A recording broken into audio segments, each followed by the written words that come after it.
Alors, on va essayer un peu de parler d'Amazon maintenant, parce que toi, Mhm. tu accompagnes beaucoup de gens, plusieurs personnes, à se lancer sur Amazon. Tu es un expert en quelque sorte, pas en quelque sorte, tu es un Sans expert, orgueil, j'ose le dire. voilà, Oui, ça. heu, de la vente sur Amazon. On va essayer de voir ensemble comment ça fonctionne, de la création, de la boutique jusqu'à la vente du produit, par exemple. Comment Mhm. ça se passe? Alors, je vais vous donner les grandes lignes. Moi, je Mmh. dis toujours, on commence toujours par l'aspect administratif. Aujourd'hui, c'est oublié parfois par des coachs. Vous voyez, parfois on se dit, ah non, la vente sur Amazon, c'est compliqué parce que non, il faut qu'on se lance déjà, voir le côté administratif. Pourquoi? Tout le monde peut vendre sur Amazon, particulier ou professionnel. Mais sachez qu'à la 40e vente, ben, Amazon va restreindre votre compte parce que vous n'êtes pas professionnel. Donc, ce que je recommande aux gens, c'est minimum le statut auto-entrepreneur pour se lancer sur Amazon. Donc il faut s'enregistrer en tant qu'entreprise? Ah, il faut ça. Moi, je conseille, hein. Vous pouvez être OK. en particulier, mais rapidement, vous allez être limité. Quand vous commencez à faire des ventes, Amazon va restreindre, va vous envoyer une note comme quoi il faut passer en professionnel. Et ça se comprend. Est-ce que c'est Faites compliqué déjà. de s'enregistrer en tant qu'entreprise? Ça Moi, prend je trouve combien de pas que temps, c'est selon ton compliqué. expérience? En France, on peut le faire en ligne rapidement. Les délais, je ne les ai plus en tête, mais sur le site OK. de l'INPI, rapidement, aujourd'hui, en ligne, vous vous êtes enregistré, je crois, ça peut prendre quelques jours et on a son numéro SIRET. Et ça, c'est pour le cas de la France. OK. Et il faut rapidement le faire. Et une autre chose aussi, dès le départ, ce que je conseille, c'est parfois enregistrer aussi son nom de marque, même si c'est généraliste pour un début. Pourquoi? Parce que ça va vous permettre de bénéficier de certains services qu'offre la plateforme Amazon. Amazon met en avant des marques enregistrées. Donc déjà, dans la façon de structurer le business, moi, je mets ce socle-là. Ça va être important pour mes élèves de commencer par ce socle. Et puis, dans la deuxième étape, hein, ça va Mmh. être la recherche des opportunités business avec l'aide des logiciels, avec les méthodes naturelles, avec l'aide de l'intelligence artificielle parfois, comme je développe actuellement. Et puis après, on a ce travail avec des fournisseurs.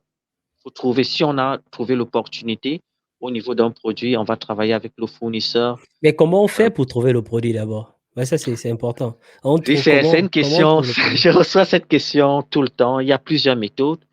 Et une des méthodes que moi je recommande souvent, c'est de remettre la personne au cœur pour ne pas aller dans tous les sens.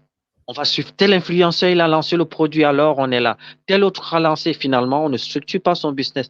Moi, je dis de remettre la personne, de s'intéresser à la personne humaine. Quels sont nos problèmes aujourd'hui? Et mon produit va être une réponse à ces problèmes-là. Vous voyez, si Mmh. je viens je ne sais pas, si je suis au Cameroun, j'aime prendre cet exemple, et qu'on a des problèmes d'eau, je vais me poser comment, comme entrepreneur, je réponds à cette problématique. Ah tiens, j'ai un petit budget, je peux vendre des filtres à eau, par exemple, pour des maisons, pour des particuliers. Mon produit ou mon service a une réponse. C'est comme ça qu'on arrive à trouver des opportunités. Pour moi, dans ce que je propose, on doit remettre la personne au cœur de notre business. Et pourquoi on met la personne? Parce qu'il a des besoins. Quels sont ces Mmh. besoins-là? Et nous, on apporte des réponses.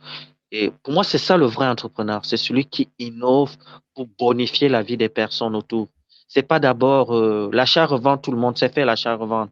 Tout le monde sait acheter. J'aime dire même ma grand-mère sait faire l'achat-revente. Même ma Mais grand-mère sait le faire. sur Amazon, c'est pas du dropshipping, c'est Sur de Amazon, c'est pas du dropshipping. Pourquoi? C'est parce que je confie à Amazon ma livraison. J'achète ma marchandise. J'ai un OK. stock de marchandises. Ça peut être un fournisseur européen, ça peut être un fournisseur chinois. J'ai mon stock de marchandises et je confie à Amazon mon stock ou j'ai mon stock à la maison et je vends sur Amazon. Quand j'ai mon stock, c'est ce qu'on appelle du FBM. Je vends sur Amazon et je vais tous les matins à la poste expédier mes colis. C'est ce qu'on appelle du fulfillment by merchant, c'est le marchand qui est chargé d'envoyer. Mais ce que je conseille, c'est de faire du FBA, de confier à Amazon son stock. le Pourquoi? le Parce que FBA, c'est Fulfillment by Amazon, c'est-à-dire by ils con Amazon, effectivement. C'est confier Je son stock de marchandises à Amazon à pour Amazon et Amazon se charge de l'expédition au client. Et je peux aller en vacances, je suis sûr que ma marchandise continue à être livrée parce que mais Amazon, dans ses entrepôts, mmh détient mon produit. C'est ce que je conseille à mes élèves la plupart. OK. So, la première étape, je crée ma marque, comme tu dis, Ma- oui, c'est ça? Je crée je ma monte au niveau administratif déjà, j'essaie d'être clair au niveau administratif. J'essaie d'être clair mmh, en administratif. Pour moi, c'est ma marque et mon entreprise. marque, Et puis, entreprise. dans un second lieu, on va aller à la recherche des opportunités business.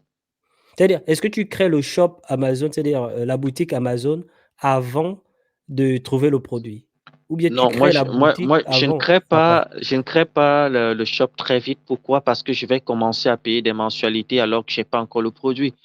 Mmh, Ouvrir sa boutique avant, ben, j'ai des mensualités qui tombent tout le mois. Une boutique Amazon, on va tourner autour de 39 euros hors taxe, ce qui peut faire du 46 par là, 46 euros par mois. Non. Voilà, pour optimiser, avec mes élèves, je vais essayer d'optimiser. Ce que je fais, c'est on crée la boutique à un autre moment que je vais vous indiquer. Donc là, mmh pour un départ, on trouve le produit, on source le produit qu'on a. Déjà, on a établi l'opportunité, on a trouvé le produit, on apporte une différenciation. C'est pas juste, hein. Moi, je dis, Mais acheter un comment produit et revendre tout. on apporte la différenciation comment? On apporte la On différenciation met le logo sur le produit? si j'ai par exemple cette souris Mmh d'ordinateur, ben, je vais essayer de voir, je peux voir avec l'usine, on peut changer la matière, Mmh. je peux changer Ça la aussi, c'est couleur. possible ça. La souris, c'est possible avec des usines, oui. OK. Euh, je peux changer la couleur, je peux faire une souris avec des motifs africains, par exemple, si je suis sur ce marché-là. Ça fait que Mmh j'apporte une authenticité à mon produit. Si le produit existe déjà, je peux dire, tiens, j'ai un stylo là. Tiens, ce stylo que j'ai, je vais le faire en matière biodégradable. Je peux faire un tube en bois, par exemple, pour Mmh apporter un autre. C'est une réponse. Et c'est ça qui va faire que j'ai un produit qui a de la valeur, j'ai une vision, en fait. Il y a une vision attachée à un produit. C'est pas juste acheter et revendre. Tout le monde sait faire ça. Mais ce qui va apporter vraiment de la notoriété, de la qualité à ton produit, c'est de toucher le client Mais par comment cette... apporter ces modifications, par exemple, si j'ai pas encore testé le produit sur le terrain? Si je sais pas si les gens vont acheter? Comment apporter... Déjà, quand j'ai parlé de la recherche d'opportunités, c'est là où tout Mmh. se passe. Quand je OK. décide de sourcer un produit, c'est en amont. Peut-être je n'ai pas assez souligné. C'est parce Non, qu'en non. amont, j'ai vu que le produit était rentable. J'ai vu OK. que le produit était rentable. J'ai vu qu'il répondait à un besoin. J'ai vu que ce produit, je pouvais vendre toute l'année. Parce que quand je me lance, ben, je ne vends pas. Pour mes élèves, hein, je conseille pour un départ un produit qui peut se vendre toute l'année. Je ne suis pas contre les produits saisonniers, mais pour un Mmh. départ, ça va être important d'avoir des ventes régulières. Donc, un produit qui peut se vendre toute l'année. Je vais dire à mon élève, attention, on va optimiser la logistique derrière. Si j'ai un clavier d'ordinateur à 1 kg, et j'ai 100 exemplaires, ça me fait 100 kilos sous les bras. Est-ce qu'on va être attentif à avoir un produit peut-être léger? Ça fait que j'ai un lancement où l'élève est à l'aise, on va dire, entre guillemets. Et ça dépend aussi des budgets. S'il a un grand budget, s'il a un petit budget.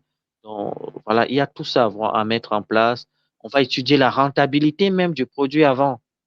Je ne vais pas aller sourcer un produit à l'usine. Je ne suis pas sûr que le produit est rentable. Donc, dans l'étude d'opportunité et du marché, on va mettre en place tous ces éléments-là. On ne va pas sourcer un OK. produit et se rendre compte après, ah tiens, mon produit n'est pas rentable. Non. Est-ce que ce produit il est rentable? Est-ce qu'il se vend actuellement sur Amazon? Est-ce que je peux apporter une différenciation? Est-ce que je peux vendre ce produit toute l'année? Est-ce qu'au niveau de la logistique, je peux répondre facilement.